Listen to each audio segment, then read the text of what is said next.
दोस्तों, दुनिया भर के कल्चर्स में अलग अलग तरह के चमत्कारी ऑब्जेक्ट्स और उनकी खोज के किस्से सुनने को मिलते हैं।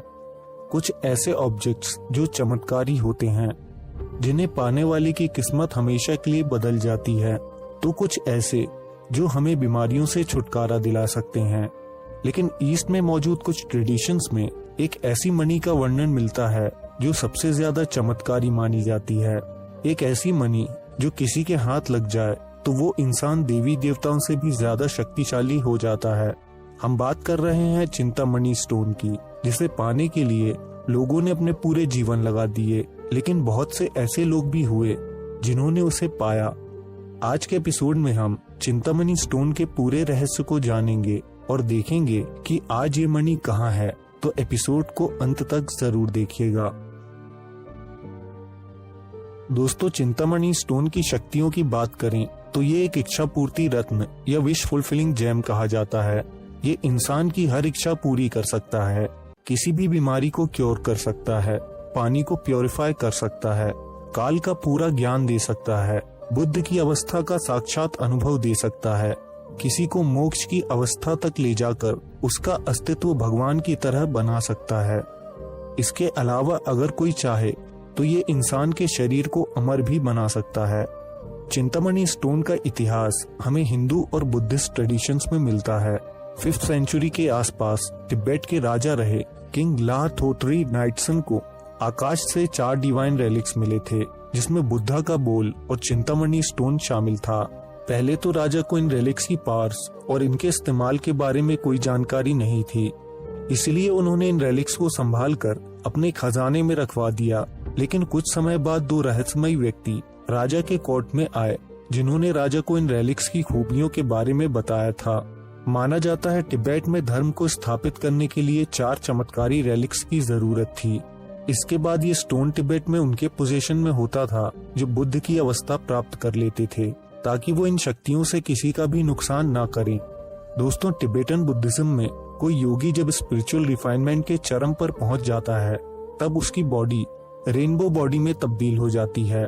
ऐसे भौतिक शरीर साधारण नहीं रह जाते, बल्कि जब चाहें जहां चाहें इच्छा मात्र से जा सकते हैं। साथ ही ऐसे शरीर चाहे तो हमेशा हमेशा के लिए इमॉर्टल हो सकते हैं। अगर ऐसा योगी शरीर त्याग कर भी दे तो उसका शरीर सड़ता नहीं, बल्कि सुकड़ता जाता है और अपने पीछे दिव्य सुगंध छोड़ता जाता है। इसके साथ ही आसमान में उस समय रेनबो नजर आता है। चिंतामणि स्टोन तिब्बतन बुद्धिज्म में जिसे भी दिया जाता था, उसकी बॉडी रेनबो बॉडी में तब्दील हो जाती थी, जिसे दूसरे ट्रेडिशंस और क्रिया योगा में हम लाइट बॉडी कहते हैं।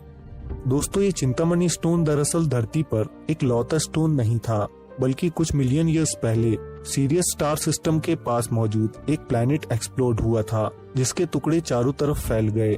उनमें से कुछ टुकड़े ब्रह्मांड में यात्रा करते हुए धरती पर भी गिरे थे। इन्हीं टुकड़ों को चिंतामणि स्टोन कहा जाता है। धरती पर सीरियन प्लैनेट से कुछ एमिशरीज अर्थ पर आए और उन्होंने सबसे बड़ा टुकड़ा ले जाकर शंभाला में उन्हें दिया, जिन्हें धरती का राजा या किंग ऑफ द वर्ल्ड कहा जाता है। दोस्तों, शंभाला को शांग्रीला या ज्ञानगंज के नाम से भी जाना जाता है। ये धरती पर मौजूद बेहद रहस्यमयी और चमत्कारी इलाका है, जहाँ चमत्कारी और दिव्य संत रहते हैं। ये लोग हजारों साल से आध्यात्मिक उन्नति करते हुए इतने विकसित हो चुके हैं कि धरती को नियंत्रित करते हैं। इस गुप्त आश्रम के प्रमुख को ही धरती का राजा कहा जाता है। ऐसे सभी चमत्कारी रेलिक्स जिनके गलत हाथों में पड़ने से दुनिया को नुकसान पहुंच सकता है, वो सभी शंभाला में सुरक्षित रख दिए जाते हैं और चिंतामणि स्टोन भी उनमें से एक है। इस जायंट स्टोन के अलावा भी कुछ टुकड़े दुनिया के अलग अलग हिस्सों में पाए गए, जो समय समय पर कुछ लोगों के हाथ लगे। इन्हीं लोगों में से एक थे निकोलस रोरिक, जो एक रशियन पेंटर, आर्कियोलॉजिस्ट, थियोसॉफिस्ट और फिलोसोफर थे। 1910 के दशक में एक चिंतामणि स्टोन निकोलस को मिला था। निकोलस ने स्टोन को अच्छी तरह जांचा और लिखा कि ये स्टोन दरअसल मोल्डोवाइट नाम के एक पदार्थ से बना है, जो ग्लास की तरह होता है। ये पदार्थ धरती पर नहीं, बल्कि सीरियस स्टार सिस्टम में मौजूद है, जो एक स्वर्ग है। इस स्टोन की वाइब्रेशन फ्रीक्वेंसी कुछ ऐसी है कि ये सामने मौजूद व्यक्ति की वाइब्रेशंस को नियंत्रित करके उसे भूत और भविष्य भी दिखा सकता है और उसके शरीर को इवॉल्व करके इमॉर्टल बना देता है। निकलस ने बताया उस स्टोन में संस्कृत भाषा का एक श्लोक लिखा हुआ था, जिसका ट्रांसलेशन है, through the stars I come, I bring the chalice covered with the shield. दोस्तों, निकलस खुद एक इवॉल्व पर्सनालिटी थे जिन्होंने कई मिस्टीरियस नॉवेल्स लिखे हैं। उन्हें इस बात का एहसास था कि ये स्टोन किन्हीं गलत हाथों में पड़ा तो इसका परिणाम क्या हो सकता है।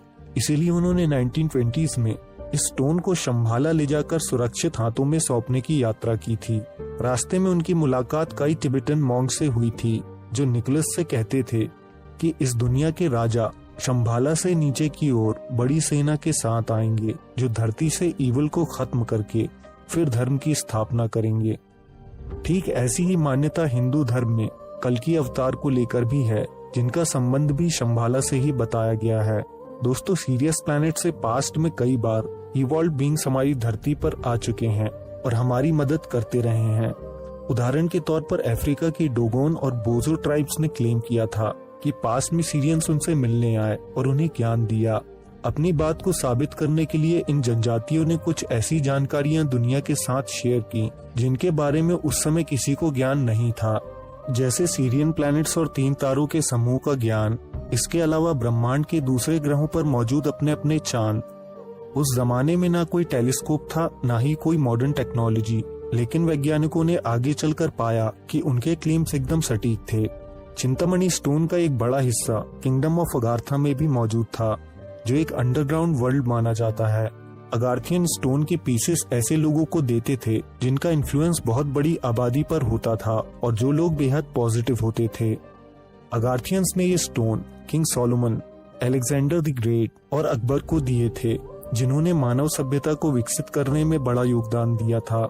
इसके अलावा एक पीस एडवर्ड बलवर्ड लाइटन को दिया गया था, जिन्होंने अपनी बुक द कमिंग रेस में अगार्था के अस्तित्व की पुष्टि की थी। दोस्तों, हमारी धरती पर ऐसे कई व्यक्तित्व मौजूद हैं जो सीक्रेट ग्रुप्स या लोकेशन पर रहते हैं और हमेशा मानव चेतना को विकसित करने और इस धरती को हाईएस्ट डायमेंशन में ले जाने के लिए काम कर रहे हैं। ऐसे ही लोगों को इस तरह के चमत्कारी रेलिक्स दिए जाते हैं ताकि उनका काम आसान हो सके। दोस्तों, हिंदू सभ्यता में भी चिंतामणि का वर्णन मिलता है। इंद्रदेव, भगवान गणेश, भगवान विष्णु और नागराज के पास चिंतामणि मौजूद है। इसके अलावा समुद्र मंथन के दौरान भी चिंतामणि निकलने की बात कही गई है। भारत में भी ऐसा ही माना जाता है कि चिंतामणि को धारण करने वाले साधु संत हिमालय के गुह्य क्षेत्र में रहते हैं, जो कभी कभार लोगों के सामने आ जाते हैं।